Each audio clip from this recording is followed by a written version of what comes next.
Welcome back. In the previous video, we unpacked the disciplinary procedures followed when dealing with a SGB member that has committed a breach of the SGB Code of Conduct.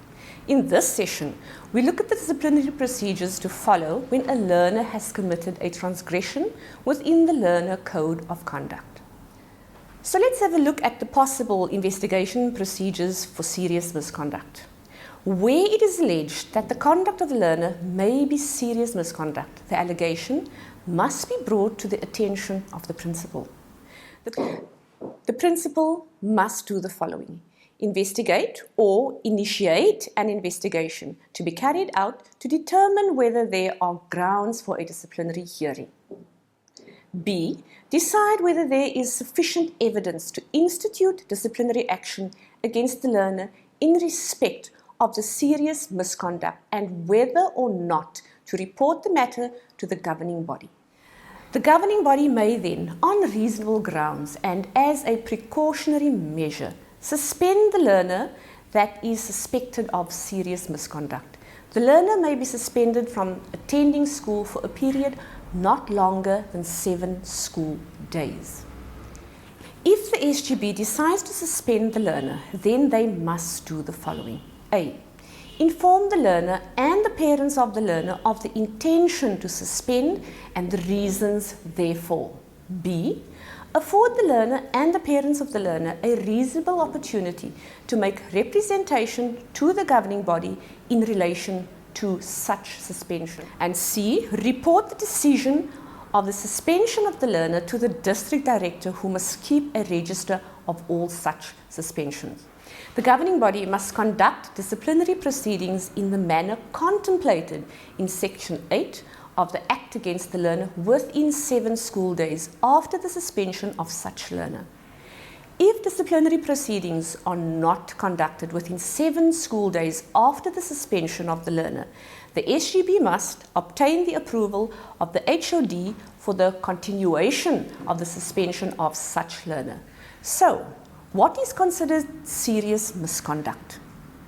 A learner may be guilty of serious misconduct if the learner used or had in his or her possession or sells or distributes a dangerous object, alcoholic liquor, or illegal drugs, and commits an act of bullying, assault, theft, arson, or malicious damage to property, or commits an act of gross insubordination or engages in immoral conduct, or is in possession of or uses any unauthorized copy of a test or examination question paper or cheats, distributes, trades, bribes, or attempts to bribe any person in respect of any test or examination with the intention of enabling himself or herself or any other person to gain an unfair advantage, or uses hate speech, makes himself or herself guilty of racism, sexism, sexual harassment, possesses or distributes pornographic material, or engages in any act of public indecency, or endangers the safety or threatens fellow learners or educators, disrupts the school program, or violates the rights of others, and falsely identifies himself or herself, or knowingly and willfully supplies false information or falsifies documentation to gain an unfair advantage at school, and has repeatedly been found guilty of transgressing the learner's code of conduct, or conducts himself or herself in the opinion of the governing body in a disgraceful, improper, and unbecoming manner. A learner at a school may be suspended by the governing body or expelled by the HOD if after a fair hearing the learner is found guilty of serious misconduct. So what does a suspension of a learner look like? The governing body may only suspend the learner under the following circumstances. Number 1, as a precautionary measure for a period not longer than 7 school days.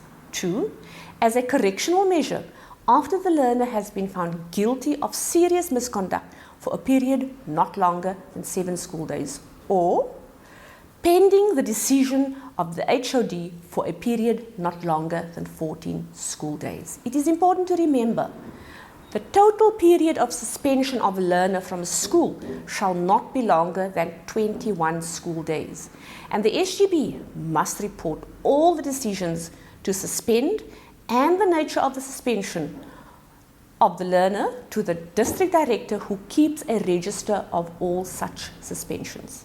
Let's have a look at the elements of the notice that is sent to a learner and parents of a disciplinary hearing. It is important to adhere to the notice requirements when disciplinary proceedings will be instituted against a learner. The notice must give the parents at least 5-day notice of the disciplinary hearing. The notice must inform the learner and the parents of the learner that disciplinary proceedings will be instituted against the learner. The notice should also contain sufficient particulars of the date, time, place, and the nature of the alleged serious misconduct to enable the learner to identify the incident and to respond thereto at the disciplinary hearing. The notice should also contain the date, time, and venue of the disciplinary hearing. The notice must also advise the learner or the parent of his or her right to be accompanied and represented at the hearing by his or her parents or by a representative chosen by the parents. The notice should request access to the documents or information produced in the evidence and ask questions, cross-examine, lead evidence, call witnesses, and produce documentary evidence to clarify issues pertaining to the allegations. Furthermore, the notice must inform the learner, where applicable, of the precautionary suspension and the nature of academic support to be provided by the school before the disciplinary hearing and during the period of suspension. The principal must give notice to the learner and make sure that the copy of the notice is delivered to the address where the learner resides. This brings us to the end of this segment. We invite you to visit our Teaching Connect YouTube channel to subscribe and find all the previous videos. To make sure that you don't miss out on any of new videos uploaded, click on the notification bell. You may also give us feedback by giving us a thumbs up and leaving your comments. Hope to see you soon. Goodbye.